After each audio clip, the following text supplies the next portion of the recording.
क्या supreme court ने भी इसका जिक्र किया था, इसकी जरूरत की मांग का जिक्र किया था? सिकंदर साहब, मुझे बात खत्म करने दीजिए। आप लोग औरतों को द्वितीय दर्जे का, दूसरे दर्जे का नागरिक बनाना चाहते हैं, इसलिए कॉमन सिविल कोड को नहीं चाहते और बहाना ढूंढते। वो बीजेपी ने कर दिया, वो ये आपने बहुत महत्वपूर्ण बात आपने कही कि क्या औरतों को दूसरे दर्जे का नागरिक बनाने की चाह रखने वाले विरोध करते हैं। लेकिन सिकंदर साहब, एक सवाल मेरे मन में है। शाहबानो प्रकरण, सरला मुदगल केस 1995, जॉन वलवत्तम केस 2003, क्या ये वो केसेस थे जहां पर सुप्रीम कोर्ट ने भी यूनिफॉर्म सिविल कोड की मांग को माना कि यह जरूरत थी, वक्त की जरूरत थी, यहां पर अगर लागू होते तो शायद अधिकारों का हनन ना होता?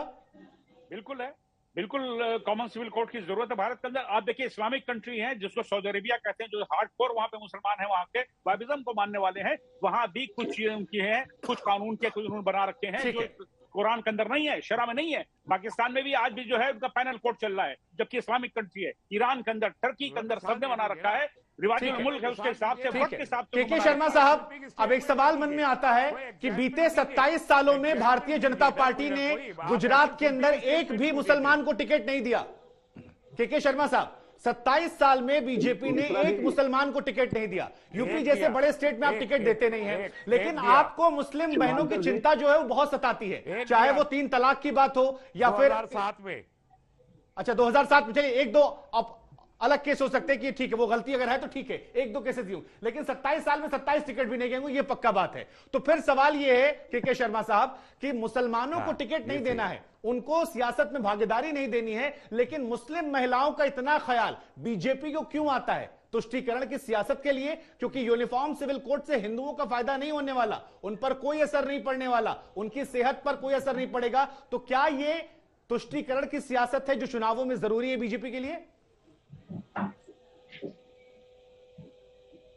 नहीं, आप दो अलग अलग मुद्दों को आपस में मिलाने की कोशिश कर रहे हैं शुभांकर जी। जहां तक टिकट देने न देने का इशू है, वो तो पहले मुद्दे का जवाब ही नहीं दे रहे। कल्याणकारी कार्यक्रम और ये सब चीजों से भिन्न है। सुन लीजिए, मैं पहले, मुझे बोलने दीजिए। तस्लीम साहब इतना क्यों उतावले हो रहे हैं? तो इसलिए चुनाव में किसको टिकट देना नहीं देना, ये उसकी योग्यता, उसकी विनेबिलिटी का प्रश्न है, तो उसके आधार पर उनकी टिकटें होती। लेकिन जहां तक अभी समान नागरिक संहिता की जो बात आई, तो कैप्टन रिजवी साहब ने 2 चीजें आपके चैनल पे बिल्कुल स्पष्ट कर दी, और इन सभी जो अन्य पैनलिस्ट बैठे हैं उनकी मानसिकता को भी क्लियर कर दिया। पहली चीज तो उन्होंने क्लियर कर दिया कि 44 धारा 44 और 45 के अंतर्गत राज्य सरकारें विचार कर सकती है। जो भ्रम फैलाने की कोशिश अभी आपके डिबेट में हो रही थी कि राज्य सरकार नहीं कर सकते, राज्य सरकार विचार भी कर सकते हैं, इस पर वो भी कर सकते हैं। तो सारा स्पष्ट है। दूसरी बात, इसके पीछे एक मिनट तासी साहब, आप सत्ता है, आपके पास नहीं, रहमानी साहब, शर्मा जी आपके पास सेंटर में तस्लीम रहमानी या आलोक शर्मा जी जो सवाल पूछ रहे हैं वो ये है कि अब कौन सा दौर आएगा, क्योंकि 2014 के बाद ज्यादातर राज्यों में आपकी सरकार है, केंद्र में आपकी सरकार है, सबसे मुफीद समय है, तो फिर घोषणा पत्र में क्यों इंप्लीमेंट क्यों नहीं? ये सवाल आलोक शर्मा जी ने पूछा था, तस्लीम जी पूछ रहे हैं और आदिल जी भी पूछ रहे हैं। हाँ, मैं आपको बताता हूं ना सर, सुनिए ना। देखिए, मैंने आपको क्या कहा, हमारे 3 मुद्दे थे, उसमें हमने 2 पूरे किए और तीसरा हम पूरा करेंगे। ये बिल्कुल हमारा देश की जनता से वादा है। अब हम उसे किस तरह करेंगे ये हम पर छोड़िए ना, आप इस पर थोड़ी ना हमसे पूछेंगे किस तरह करेंगे, हम कर रहे हैं ना, हम आपको बता रहे हैं, हमारे पास तरीके हैं। अभी कैप्टन रिजवी साहब ने क्लियर किया कि राज्य को भी अधिकार है, तो राज्य कर रहे हैं। सुन लीजिए, आप सुन लीजिए, इलेक्शन का मुद्दा बनाया। अरे जनाब, इसी मुद्दे पर आप क्यों नहीं मिल्किंग आउट द वोट्स क्यों नहीं बनाएंगे ऑफ दीस 3? क्यों नहीं बनाए आप? आलोक शर्मा जी के पास हम चलते हैं। तस्लीम साहब, बाकी मेहमानों को वक्त दीजिए, पैनल बड़ा है, सवाल वैसे भी कम पड़ जा रहे हैं, समय कम दे पा रहा हूं मैं। आलोक शर्मा जी, मैं आपके पास आऊंगा। सिकंदर साहब ने एक बड़ी बात कही, कहा कि जो लोग मुस्लिम औरतों को, क्रिश्चियन औरतों को, पारसी औरतों को द्वितीय दर्जे का नागरिक बनाना चाहते हैं, वो इसको लेकर विरोध कर रहे हैं कि यूनिफॉर्म सिविल कोड नहीं लागू होना चाहिए। कांग्रेस पर भी आरोप बीजेपी लगाती है कि चाहे शाहबानो प्रकरण हो या फिर मुस्लिम पर्सनल लॉ बोर्ड को हटाने की बात हो, तुष्टीकरण के लिए आप लोगों ने समय समय पर सपोर्ट किया है। आप लोग भी चाहते हैं कि मुसलमानों का वोट मिलता रहे, इसलिए आप लोग अपना एजेंडा क्लियर नहीं करते। देखिए, मुझे लगता है हिंदुस्तान विविधताओं का देश है। यहाँ पर एक जाति में भी अलग अलग, मेरे समय पे बोलने नहीं दे रहे हैं। एक मिनट, इस तरह तो डिबेट नहीं हो सकता। एक जाति और एक धर्म में भी अलग अलग कानून हैं, अलग अलग नियम हैं, अलग अलग रीति रिवाज हैं। आप देखिए किस तरह से हिंदू धर्म में ट्राइबल पॉपुलेशन बिल्कुल अपनी अलग तरह की जिंदगी जीती है।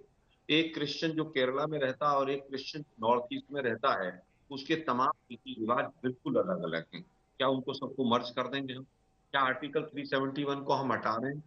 बीजेपी क्या हटा रही है? आर्टिकल 371 तमाम राज्यों में लगा हुआ है। मैं गुजरात में बैठा हुआ हूँ, यहाँ पर तो जमीन के खरीदने फरोखने में जाति और धर्म के फर्क है। 24 साल 27 साल की बात कर रहे हैं आप, उसको तो मिटा देते कम से कम। हम केवल ये पूछना चाहते हैं कि 4 वर्जन है। उत्तराखंड में हाई पावर्ड कमेटी बनेगी। बीजेपी की सेंट्रल गवर्नमेंट कहती है कि इसकी जरूरत नहीं है। बीजेपी कहती है स्वयं कि इसकी भी जरूरत नहीं है। अगर जरूरत है तो भाई आप आज तक कोई भी बिल क्यों नहीं लेकर आए संसद? इसलिए बीजेपी भी नहीं मानती है। उत्तर प्रदेश के मुख्यमंत्री कहते हैं कि हम यहाँ पर एक कौमी चौपाल का निर्णय करेंगे। तो बीजेपी क्या करना क्या चाहती है? अब आते हैं आर्टिकल 370। आर्टिकल 370 में सबसे चेंज हुए हैं, इन्होंने 2 चेंज। आर्टिकल 370 आज भी हिंदुस्तान के संविधान का हिस्सा है। ये तो इनके मुख्यमंत्री मनोहर लाल खट्टर जी कहते थे बहू लेकर आएंगे। भाई मुझे 50 गज का प्लॉट दिलवा दो, वहां पर मैं खरीदना चाहता हूँ, और एक आदमी का नाम बता दो जिसने किया हो वहां पर। केवल शब्दों पे मत छोड़िए, शब्दों पे छोड़कर देश को डिस्टर्ब मत कीजिए। अभी बात आई सीए और एनआरसी की।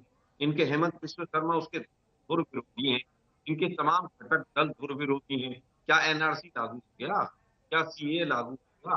अब आती है पॉपुलेशन कंट्रोल एक्ट की बात। जो जनसंख्या नियंत्रण में वो विरोध है।